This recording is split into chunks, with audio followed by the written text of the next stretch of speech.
Can a person's mind become so conditioned to abuse that they start believing it's normal? This question leads us into the dark and complex world of domestic violence, a subject that demands our attention and understanding. In the labyrinth of human emotions and behaviors, domestic violence finds its roots.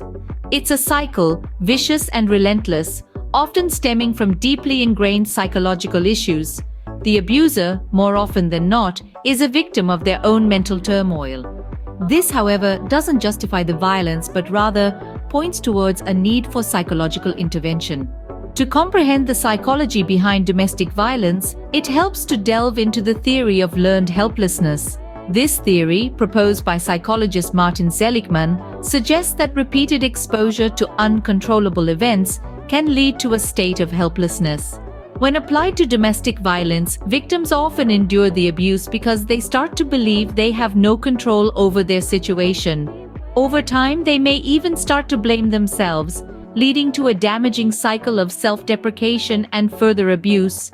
Another important aspect to consider is the cycle of abuse, first identified by psychologist Lenore Walker.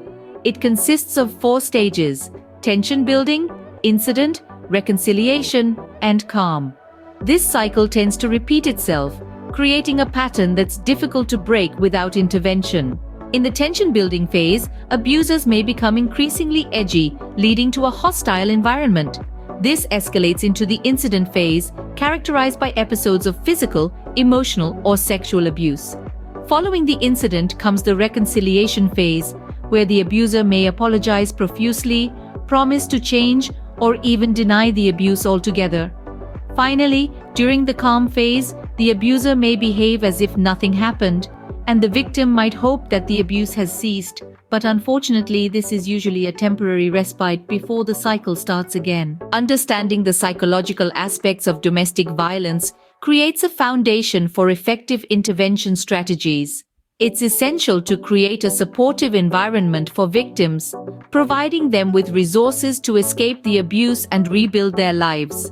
Equally important is addressing the psychological issues of the abuser, which often include problems like low self-esteem, high levels of aggression, and difficulty with anger management. In summary, domestic violence is a complex issue deeply rooted in psychology. It involves a cycle of abuse that can lead to a state of learned helplessness in the victim. To effectively address domestic violence, we must create supportive environments for victims and address the psychological issues of the abusers. Remember, understanding is the first step towards change. By shedding light on the psychology of domestic violence, we can hope to break the cycle and create a safer, healthier society.